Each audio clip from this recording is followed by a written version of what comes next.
નમસ્કાર દર્શક મિત્રો, આપ જોઈ રહ્યા છો YNN ન્યૂઝ. હવે જોઈએ અગત્યના સમાચાર. દેવગઢ બારિયા સ્થાનિક સ્વરાજ્યની સામાન્ય ચૂંટણી માટે રાજકીય ગતિવિધિઓ તેજ બની. પાલિકાની 24 બેઠકોની ચૂંટણીમાં 122 ઉમેદવારી પત્રો ભરાયા.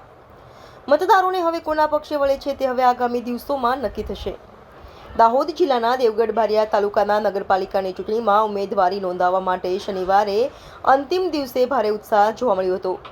શુક્રવારે 26 ઉમેદવારોનો ફોર્મ ભર્યા બાદ શનિવારે માત્ર એક જ દિવસમાં 96 ઉમેદવારો પોતાના ટેકેદારો સાથે ઉત્સાહભેર ફોર્મ ભરવા માટે પહોંચ્યા હતા. ચૂંટણીમાં કુલ 6 વોર્ડની 24 બેઠકો માટે 122 ઉમેદવારો મેદાનમાં આવ્યા છે. મુખ્ય રાજકીય પક્ષો ભાજપ, કોંગ્રેસ અને આમ આદમી પાર્ટીએ પણ પોતાના ઉમેદવારોને ખડકી દીધા છે, જ્યારે અપેક્ષ ઉમેદવારો પણ સશક્ત દાવેદારી કરી લડી લઈશુંના મૂડમાં જોવા મળ્યા હતા. શનિવારે ઉમેદવારી નોંધણીના અંતિમ દિવસે શહેરની ચૂંટણી કચેરીમાં ઉમેદવારોની ભારે ભીડ જોવા મળી હતી.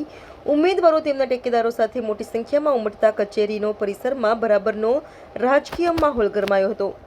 સ્થાનિક સ્વરાજ્યની સામાન્ય ચૂંટણી માટે રાજકીય ગતિવિધિઓ તેજ બની છે. શુક્રવારે ભાજપે તેની 24 બેઠકોની યાદી જાહેર કરી હતી. જોકે એક ઉમેદવારના નામના અંતે ફેરફાર થતાં મનદુખની લાગણી પણ ઊભી થઈ હતી.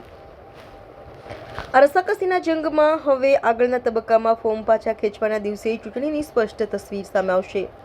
મતદારોને કોના પક્ષે વળે છે તે હવે આગામી દિવસોમાં જ નિર્ધારિત થશે. Reporter Devgadh Baria, YNN news, અનસ્ટુનિયા.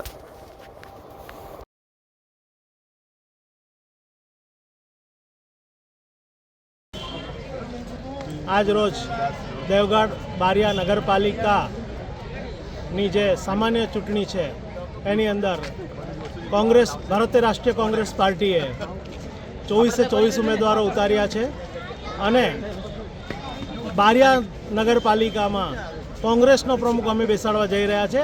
અને બધા આજે જ્યારે બારિયાની પ્રજા પણ ઉત્સાહિત છે કે કોંગ્રેસ પાર્ટીને વોટ આપી અને વિજય બનાવશે અને બારિયા નગરપાલિકાની અંદર કોંગ્રેસના પ્રમુખને બેસાડશે. સ્વચ્છ અને ઈમાનદાર પ્રમુખને અમે બેસાડીશું એની બારિયા શહેરીજનોને પણ ખાતરી આપીએ છીએ. શું નામ? આસિફ સૈયદ, પ્રમુખ દાહોદ શહેર કોંગ્રેસ સમિતિ અને બારિયા નગરપાલિકા પ્રભારી. Subscribe now and press the bell icon. Never miss an update.